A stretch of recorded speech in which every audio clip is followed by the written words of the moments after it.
Cameron Diaz is an actress whose Hollywood career became an example of how someone can rise from nothing to the top of the list of the highest-paid Hollywood stars and still disappear from the public eye for years.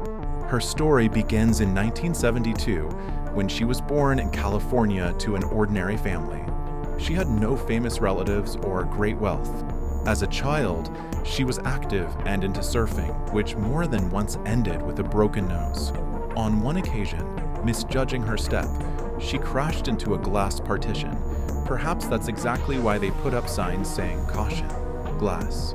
In school, one of her classmates was Snoop Dogg, with whom, according to her, she had pleasant dealings. She joked that she used to buy interesting things from him to lift her spirits.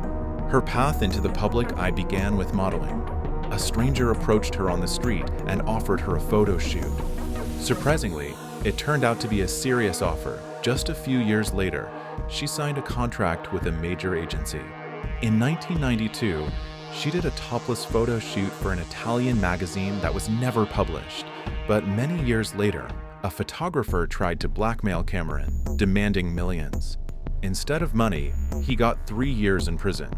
In 1993, she went to her first film audition for The Mask. Initially, the role was meant for Anna Nicole Smith, but due to budget constraints, the studio had to look for newcomers. Cameron went through 12 auditions and, despite having no experience, got the chance after completing an intensive acting course. The film was released in 1994, grossed $351 million, and made her famous.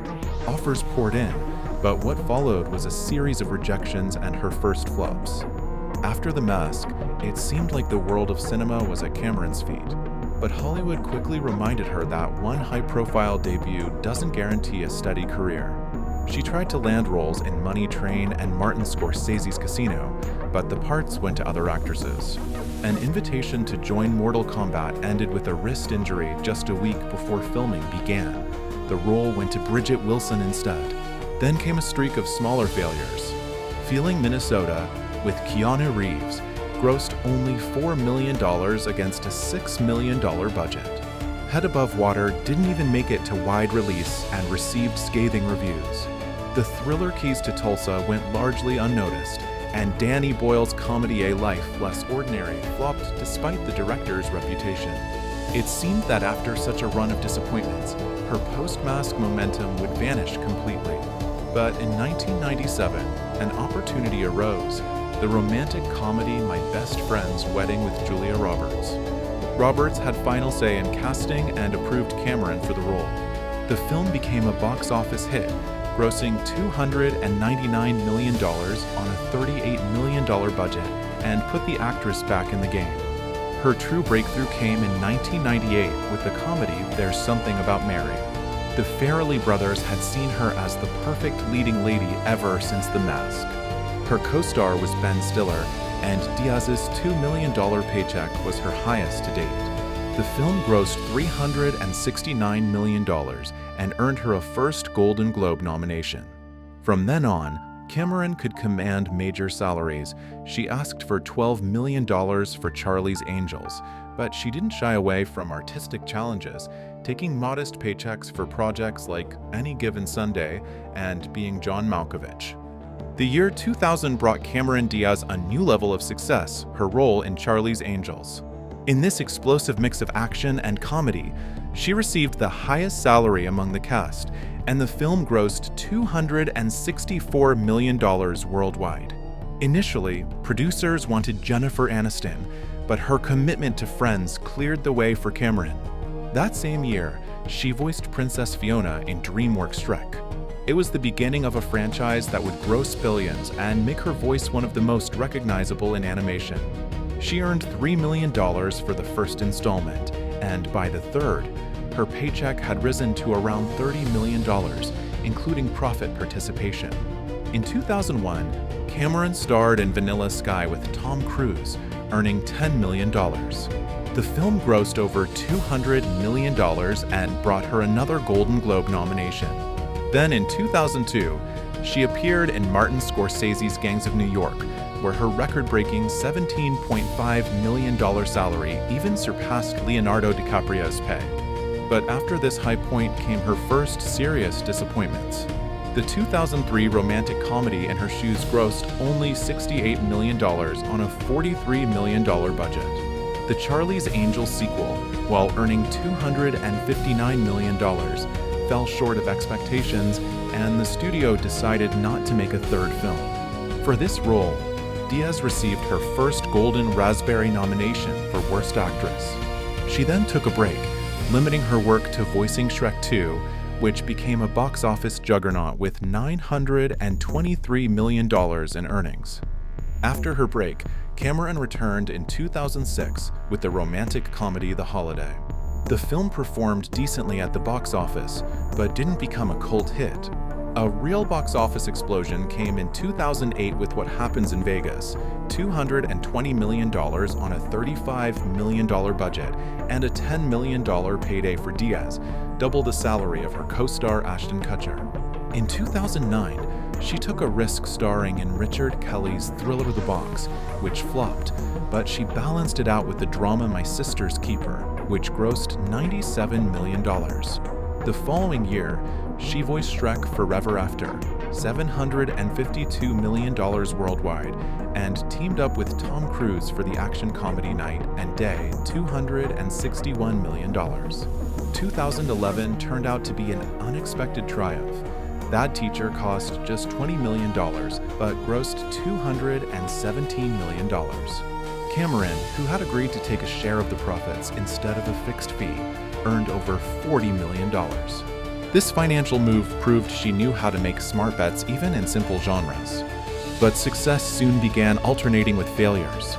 The Green Hornet and What to Expect When You're Expecting 2012 failed to impress audiences, and Ridley Scott's The Counselor 2013, featuring Diaz, was savaged by critics.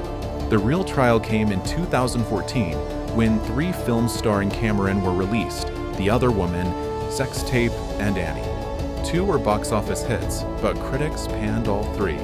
For the first time in her career, Diaz received 3 Golden Raspberry Awards in a single year. This became the turning point after which she decided to put her career on hold, walking away from Hollywood contracts. After 2014, Cameron Diaz abruptly disappeared from billboards. There was no loud announcement of retirement, but no new roles were attached to her name. She explained that she wanted to focus on her personal life, travel, and business ventures, including winemaking. At the same time, Hollywood was going through changes. Major studios were becoming more cautious with salaries, and streaming platforms were on the rise. Her return became possible thanks to streaming giant Netflix. In 2022, they offered her the lead role in an action movie with the telling title Back in Action. Her co-star was Jamie Foxx, and rumors of a $20 million paycheck confirmed that she was still valued just as highly as before. The filming process wasn't without issues. According to insiders, tensions arose between her and Foxx. The situation was further complicated by the actor's sudden hospitalization, which halted production for several months. The premiere, initially planned for 2023, had to be postponed. For fans, the very fact of her comeback was an event in itself. Diaz emphasized that she doesn't return for money, but only when she feels the project truly interests her. Back in Action became a test. Could she, after a decade-long break, regain her former form and capture audiences' attention in a new reality where the top spots are dominated by TV series and big-name franchises? In January 2025, Cameron Diaz officially returned to the screen. On January 17th, Netflix released the action comedy Back in Action, in which she once again played the lead role for the first time in 11 years.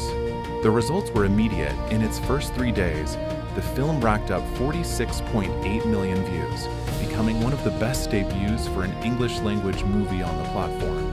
On social media, people discussed not so much the plot as the very fact of Diaz's comeback.